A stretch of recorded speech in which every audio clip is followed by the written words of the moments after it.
BJP తన mark రాజకీయాల్ని ఆంధ్రప్రదేశ్లో చూపించాలనుకుంటోంది. ఎందుకు అంటే కూటమి ప్రభుత్వంలో బీజేపీ, టీడీపీ, జనసేన మూడు కలిసి కట్టుగా ఎన్నికలకు వచ్చాయి. అండ్ ఇప్పుడు ప్రభుత్వాన్ని కూడా ఏర్పాటు చేశారు. టీడీపీ అధినేత ఎవరైతే ఉన్నారో చంద్రబాబు నాయుడు, ఆయన ముఖ్యమంత్రిగా ఉన్నారు. జనసేన ఎట్లో కట్ల కుటుంబ రాజకీయాల్లోకి అందరినీ లాగాలని చూస్తోంది. పవన్ కళ్యాణ్ ఆల్రెడీ వాళ్ళ అన్నను లాగారు, ఎమ్మెల్సీ పదవి అయితే ఇచ్చారు.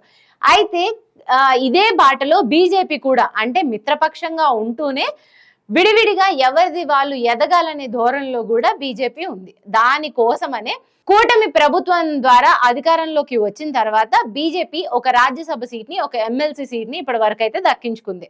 అయితే ఇప్పుడు వైఎస్ఆర్సీపీ ఎంపీ విజయసాయి రెడ్డి ఏ దగ్గర అయితే రాజీనామా చేశారో ఆ ప్లేస్ లో బీజేపీ ఆ సీటు మాకే కావాలి అంటూ క్లారిటీగా చెప్పింది. దానికి సంబంధించి మిత్రపక్షాలకు ఒక వార్నింగ్ కూడా ఇచ్చేసింది. దీని గురించి తర్వాత ఎవరు మాట్లాడకూడదు, ఇది మాకే కావాలి అనేది ఒక క్లియర్ స్టేట్మెంట్ అయితే ఇచ్చేసింది. సో దాని మీద ఎటువంటి రభస జరగకుండా అది కూడా ఇప్పుడు వీళ్ళకే బీజేపీకే రాబోతుంది అనమాట.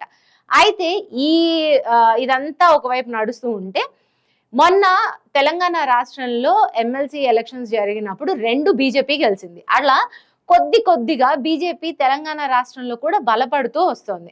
అయితే ఇదే విధానంలో ఆంధ్రప్రదేశ్లో కూడా బాగా వేసుకొని ఉండాలి. రానున్న ఎలక్షన్స్ లో ఎలాంటి సమీకరణాలు, ఏ రాజకీయ సమీకరణాలు మారతాయో తెలీదు. అప్పుడు కూడా బీజేపీ ఇలానే ఉంటే ఈ సౌత్ స్టేట్స్ లో ఎదగడం కష్టం కదా. అందుకే ఫస్ట్ 2 తెలుగు రాష్ట్రాల మీద ఫోకస్ చేస్తూ ఆంధ్రప్రదేశ్ లో ఇప్పుడు బీజేపీ చీఫ్ ఎవరైతే ఉన్నారో, రాష్ట్రానికి బీజేపీ చీఫ్ ఇప్పటి వరకు పురంధేశ్వరి ఉన్నారు. అయితే మొన్న మధ్య వాళ్ళు అక్కడ ఒక సర్వే నిర్వహించారు. ఇక్కడ కొత్త చీఫ్ ని తీసుకొస్తే ఎలా ఉంటుంది అనే దాని మీద. సర్వేలో కూడా కొత్త చీఫ్ వస్తే బాగుంటుంది అనేది ఒక రిజల్ట్ అయితే వీళ్ళకి వచ్చిందంట.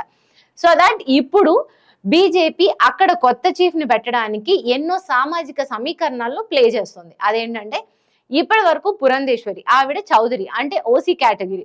సో బీసీ పెట్టాలా, ఎస్సీ పెట్టాలా, లేకపోతే రాయలసీమ రెడ్డి సామాజిక వర్గానికి సంబంధించిన వాళ్ళని తెచ్చి పెడితే రాయలసీమపై పట్టు సాధించొచ్చా అనేది ఇప్పుడు బీజేపీ స్ట్రాటజీస్ అన్ని ప్లే చేస్తుంది. సో దీనికి సంబంధించి ఇప్పుడు బీసీ వర్గానికి చెందిన వాళ్ళని పెట్టాలా, లేకపోతే ఎస్సీ వర్గీకరణ ఎలానో బీజేపీకి మంచి పేరైతే వచ్చింది. సో దానికి సంబంధించి వాళ్ళని ఎవరినైనా పెట్టాలా అనే దాంట్లో ఒక తర్జన భర్జన అవుతుంది.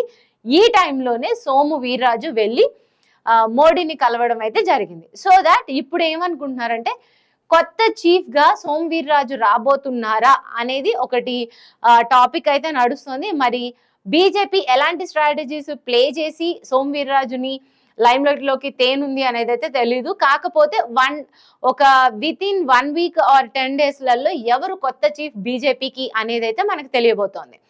అయితే ఇప్పుడు ఎలా ఒకవేళ కొత్త చీఫ్ ని పెట్టిన తర్వాత బీజేపీ ఆంధ్రప్రదేశ్ లో ఎలా స్ట్రాంగ్ గా అవ్వనుంది అనే దాని మీద కొంచెం చర్చ కూడా నడుస్తుంది. ఎందుకంటే అటువైపు ఉన్నది ఇప్పటి వరకు TDP and YCP, Jagan versus Chandrababu. అయితే ఇప్పుడు బీజేపీ గనక బలపడితే మళ్ళీ 2029 ఎలక్షన్స్ కి వచ్చేసరికి 3 పోల్స్ అవుతాయి కదా. ఇప్పుడు జనసేనని నేను ఎందుకు చెప్పట్లేదు అంటే జనసేన ఓట్ షేర్ ఇప్పటి వరకు 10% మించి ఎప్పుడూ లేదు ఆంధ్రప్రదేశ్ లో. 6%, 6.2%. ఇది అసలు ఓట్ షేరే కాదు, ఇది నోటాకు కూడా వచ్చింది. సో ఆ పార్టీని పక్కకు పెడితే టీడీపీ, బీజేపీ, వైఎస్ఆర్సీపీ అయితే గనక ఈ 2 కూడా టీడీపీకి ఎగెయిన్స్ట్ అవుతాయి కదా. అంటే ఒకవేళ బీజేపీ వాళ్ళు స్ట్రైట్ గా పోటీ చేయాలి అనుకుంటే. సో అటువైపు ఉన్నది 45 ఏళ్ల రాజకీయ జీవితం అనుభవం ఉన్న చంద్రబాబు నాయుడు. మరి వీళ్ళని అంత ఈజీగా ఎదగనిస్తారా, బీజేపీని అంత స్ట్రాంగ్ గా అనిస్తారా, లేకపోతే బీజేపీ వేసే పాచికలన్నీ చంద్రబాబు నాయుడు ముందు పారతాయా లేదా అనేది అయితే చూడాలి.